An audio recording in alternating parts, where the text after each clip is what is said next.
Ribbon Committee na pinamunuan ni Senator Lacson, but everyone knows, magpartner talaga yan si Senator Tito Soto and Senator Lacson. No? Not partners in business, but partners in politics. No?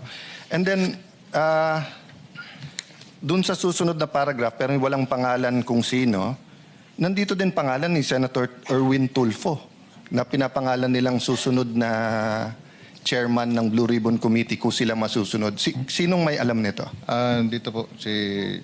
So, babalikan kita, sir, ha, dun sa details kay Senator Soto. Kay Senator Tulfo? Ako po, magandang umaga po, Your Honor. Ako po yung involved dun kay Senator Erwin Tulfo. Sir, pangalan tapos pakikwento na lang yung circumstance. Ako po, sir, si Bernard Gumban. Bali po, nakapag-deliver po ako doon kay Senator Erwin Tulfo ng 2 beses. Yung una po, 2 maleta, tapos yung pangalawa po, 6. Ano yung 2 maleta? Anong size? Maliit na po, small tsaka medium siguro. Small. Ano ulit laman ng small? Nasa 20 to 25. Okay, and then medium? Yung medium po. Medium ata yung 20 to 25, no? Tama ba? Maliit po. Yung small po, Okay, tapos yung medium? nasa 40 to 50. Okay, so ang dineliver mo is from 60 to 70. Ganun po. Okay. Tapos yung pangalawang beses po, Your Honor, 6 na malita na po. 6 na gano'ng kalaki? Halo-halo po. Halo-halo na. Opo, so, Your Honor. Your Honor. even assuming small lahat, kung 6 sa 25, at least 150. No, at least. Oo. Yes, sir. Saan ng first at saan yung second delivery? Dito sa may bahay niya po, Your Honor, dito sa Green Hills. Green Hills. Paano nyo alam na bahay niya yun? Tinanong ko po si Mark Tiksay.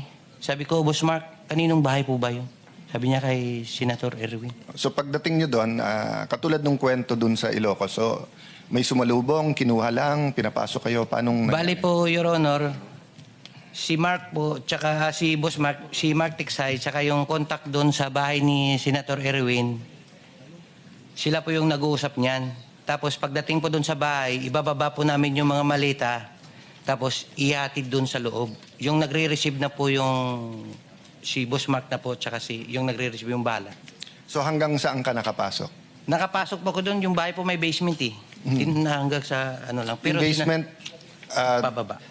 kasama kotse or bababa? Hindi po, Your Honor. Yung malita po, Yung maleta. tinulak So yung ko kotse, sa parking lang kayo? sa labas lang po ng bahay. Tapos nadala yung maleta hanggang sa basement?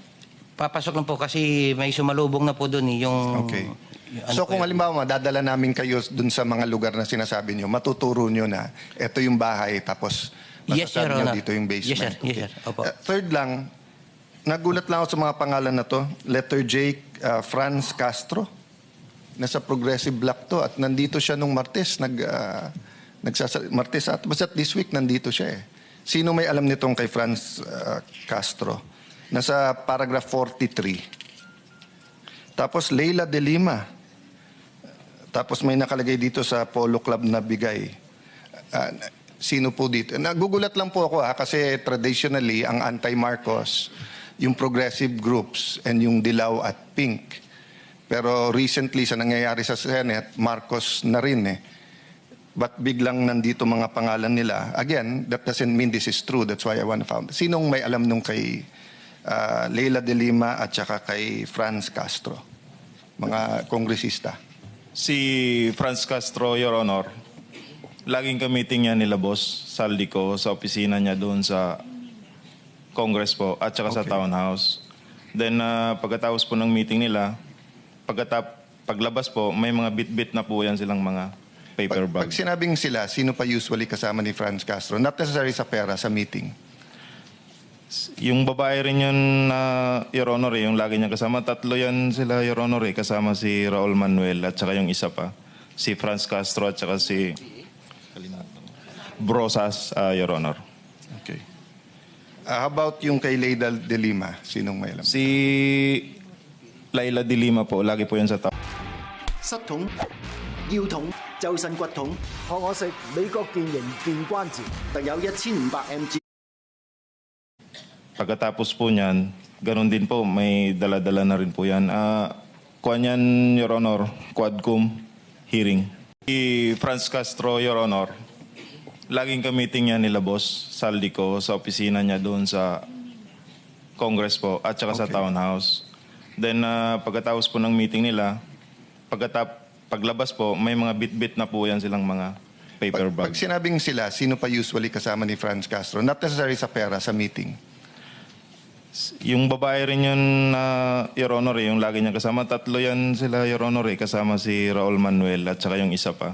Si Franz Castro at saka si Brosas, Your Honor. Okay. How about yung kay Leida de Lima? Sinong may alam? Si Laila de Lima po, lagi po yan sa Townhouse. Ka-meeting po sila boss. Then, pagkatapos po niyan, ganun din po, may dala-dala na rin po yan. Kuwan yan, Your Honor, Quadcom hearing.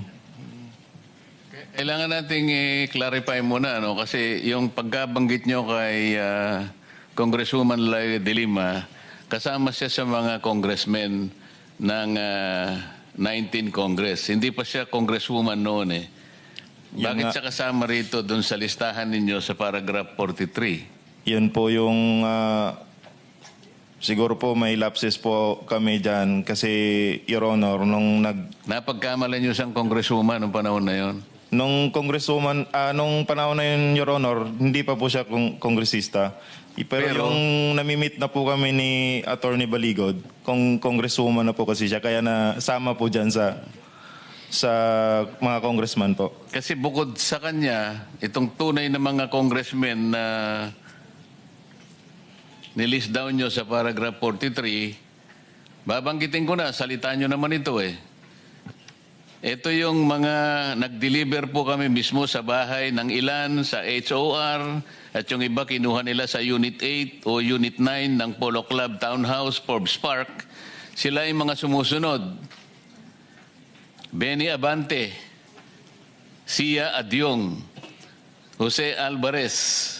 Dito binabanggit ninyo kung saan kinuha eh. Halimbawa, si Benny Abante, kinuha niya sa House of Representatives saka sa Townhouse. Si Sia Adyong, mga congressman po ito ha, House of Representatives niya kinuha. Jose Alvarez sa Forbes Park House. Jojo Ang, Townhouse. Julien Baronda, Townhouse. Ace Barbers, Townhouse.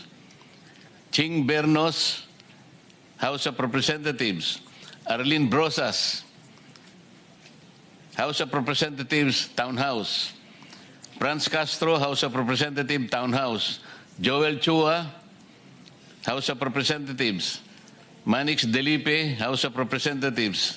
Ito nga, si Laila de Lima, Townhouse din niya kinuha. Dan Fernandez, House of Representatives, Townhouse. Janet Garin, House of Representatives, Townhouse. Dong Gonzales, Townhouse. J. Konghun, House of Representatives at Townhouse. Jerbil Luistro, House of Representatives. Raul Manuel, House of Representatives and Townhouse. Ito yung mga makabayan group na sinasabi ni Senate President kanina eh. Raul Manuel, Franz Castro, Arlene Brosas. Ito yung makabayan block. Na kapag nagsasalita sila sa House of Representatives, matagal ko po silang nakasama roon eh. Wala nang ginawang mabuti ang gobyerno. Palagi sila na lang mabuti. Na parang sila, ay ngayon pala di ko sinasabing totoo lahat ito, kaya kayo nandito para patibayan ninyo, para tindigan ninyo na totoo lahat ang sinabi nyo rito. Sandro Marcos, Forbes Park. Paulo Ortega, House of Representatives. Joseph Paduano, House of Representatives, Townhouse. Stella Kimbo, House of Representatives, Townhouse and Residence. J.J. Suarez, House of Representatives. Erwin Tulpo, ayun, Green Hills, House of Representatives. Itong lahat po ng binanggit ninyo na mga ngayon ay naglilingkod na miyembro ng House of Representatives, yung iba naman ay wala na, kailangang mapatibayan natin sa pagitan ng inyong individual o sama-samang paglalahad na tama lahat, na sila ay nakatanggap sa iba't ibang paraan at iba't ibang lugar ng salapi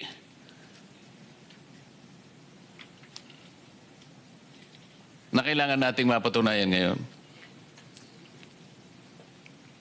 Sino gusto magsimula? Kailangan mapatibayan natin lahat ito.